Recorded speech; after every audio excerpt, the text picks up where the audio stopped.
ओम गंग गणपतये नमो नमः। श्रीमद्भागवत महापुराण चतुर्थ स्कंद अतः तृतीय अध्याय। सती के पिता के यहाँ यज्ञोत्सव में जाने के लिए आग्रह करना। मैत्री उवाच सदा विदुषी तौरवं कालो वै ध्रियमानन्यो जामतो ससुर श्यापी सुमनि नीति चक्र में।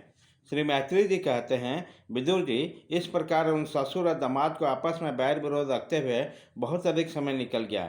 इसी समय ब्रह्मा जी ने दक्ष के समस्त प्रजापतियों का अधिपति बना दिया। इससे उसका गर्व और भी बढ़ गया। उन्होंने भगवान शंकर आदि ब्रह्मनिष्ठों को यज्ञ भाग न देकर उनका तिरस्कार करते हुए पहले तो वाजपेयी यज्ञ किया, फिर बृहस्पति सौ नामक महायज्ञ आरंभ किया।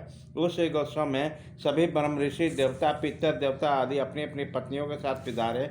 उन सब ने वहाँ मांगलिक कार्य संपन्न किए और दक्ष के द्वारा उन सबका स्वागत सत्कार किया गया।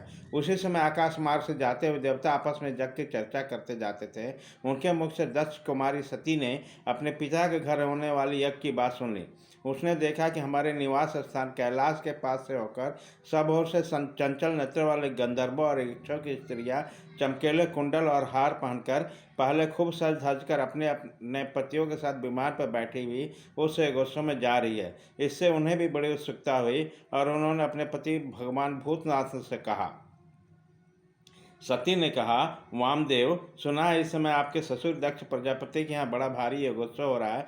देखिए, ये सब देवता वहीं जा रहे हैं। यदि आपकी इच्छा हो तो हम भी चलें। उसी समय अपने आत्मियों से मिलने के लिए मेरी बहनें भी अपने अपने पतियों के साथ वहाँ अवश्य आओगी। मैं भी चाहती हूँ कि आपके साथ वहाँ जाकर माता पिता के दिए हुए गहने, कपड़े आदि उपहार स्वीकार करो। वहाँ अपने पतियों से सम्मानित बहनों, मौसियों और स्नेह हृदय जननी को देखने के लिए मेरा मन बहुत उत्सुक है। कल्याण में इसके सिवा वहाँ महर्षियों का रचा हुआ श्रेष्ठ यज्ञ भी देखने को मिलेगा। अजन्मा प्रभो, आप जगत की उत्पत्ति के हेतु हैं। आपकी माया से रचा हुआ यह परम आश्चर्यमय त्रिगुणात्मक जगत आप ही से भास रहा है, किंतु मैं स्त्री स्वभाव होने के कारण आपके तत्व सन्निभिज्ञ और बहुत दीन हूँ। इसलिए इस समय जन्मभूमि देखने की बहुत उत्सुक हो रही है। जन्म रहित नीलकंठ, देखिए, इनमें कितनी स्त्रियां तो ऐसी हैं जिसको दक्ष से कोई संबंध नहीं है, फिर भी अपने अपने पतियों के साथ खूब सज धज कर झुंड के झुंड वहाँ जा रही हैं। वहाँ जाने वाली इन देवगनाओं के राजहंस के समान श्वेत विमानों से आकाशमंडल कैसा सुशोभित हो रहा है। सुश्रेष्ठ, ऐसी अवस्था में अपने पिता के यहाँ उत्सव का समाचार पाकर उसकी बेटी का शरीर उसमें सम्मिलित होने के लिए क्यों न छटपटाएगा। पति, गुरु और माता पिता आदि सूर्यों के यहाँ तो बिना बुलाए भी जा सकते हैं। अतः देव, आप मुझ पर प्रसन्न हो। आपको मेरी यह इच्छा अवश्य पूरी करनी चाहिए। आप बड़े करुणामय हैं, तभी तो परम ज्ञानी होकर भी आपने मुझे अपने आगे आधे अंग में स्थान दिया है। आप मेरी इस याचना पर ध्यान देकर मुझे अनुग्रहित कीजिए। श्री मैत्री जी कहते हैं, प्रिय सती जी की इस प्रकार प्रार्थना करने पे अपने आत्मियों को प्रिय करने वाले भगवान शंकर को दक्ष प्रजापति के उन मर्मभेदी दुर्वचन रूप बाणों का स्मरण हो आया जो समस्त प्रजापतियों के सामने कहे थे। तब वह हंसकर बोले। भगवान शंकर ने कहा, सुंदरी, तुमने जो कहा है, अपने बंधुजन के यहाँ बिना बुलाए भी जा सकती हो, सो तो ठीक ही है, किंतु ऐसा तभी करना चाहिए जब उसकी दृष्टि अतिशय प्रबल देवाभिमान से उत्पन्न हुए मद और क्रोध के कारण देश द्वेष दोष से युक्त न हो। विद्या, तप, धन, सुदृढ़ शरीर, व्यवस्था और उत्कुल, ये छह सत्पुरुषों के तो गुण हैं, परंतु नीच पुरुषों में ये अवगुण हो जाते हैं, क्योंकि उससे उसका अभिमान बढ़ जाता है और दृष्टि दोषयुक्त हो जाती है एवं विवेक शक्ति नष्ट हो जाती है। इसी कारण यह महापुरुष का प्रभाव नहीं देख पाते। इसी से अपने ही आए हुए पुरुषों को कुटिल बुद्धि से भौं चढ़ाकर रोष भरी दृष्टि से देखते हैं। यह अव्यवस्थित लोग के यहाँ ये हमारे बांधव हैं, ऐसा समझकर कभी नहीं जाना चाहिए।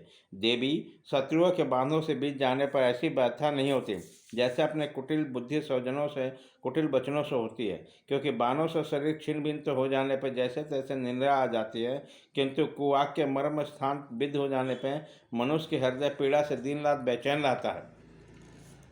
सुंदरी, अवश्य मैं ही जानता हूँ तुम परमोन्नति को प्राप्त हुए दक्ष प्रजापति को अपने कन्याओं में सबसे अधिक प्रिय हो।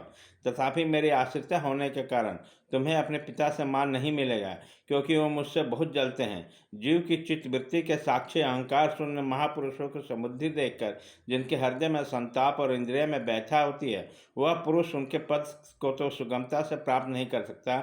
बस दैत्यगण जैसे श्रीहरि से द्वेष मानते हैं, वैसे ही उनसे कुढ़ता रहता है। सुमध्य, तुम कह सकते हो कि आपने प्रजापतियों की सभा में उनको आदर क्यों नहीं किया।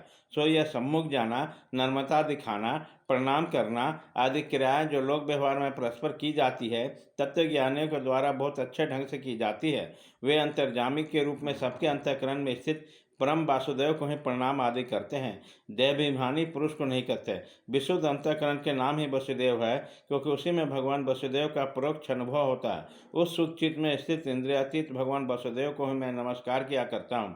इसलिए प्रिय, जिसने प्रजापतियों के जग में मेरे द्वारा कोई अपराध न होने पर भी मेरा कटु वाक्यों से तिरस्कार किया, वह दक्ष यद्यपि तुम्हारे शरीर को उत्पन्न करने वाला पिता है, तो भी मेरे शत्रु होने के कारण उसे अथवा उसके अनुयायियों को देखने का विचार भी नहीं करना चाहिए। यदि तुम मेरी बात न मानकर वहां जाओगे तो तुम्हारे लिए अच्छा न होगा, क्योंकि जब किसी प्रतिष्ठित व्यक्ति को अपने आत्मीय जन के द्वारा अपमान होता है, तब वह तत्काल उसके मृत्यु का कारण हो जाता है। इति श्रीमद्भागवते महापुराणे पारमहंस्या सहितांग चतुर्थ स्कंदे उमा रुद्र संवाद तृतीयो अध्याय।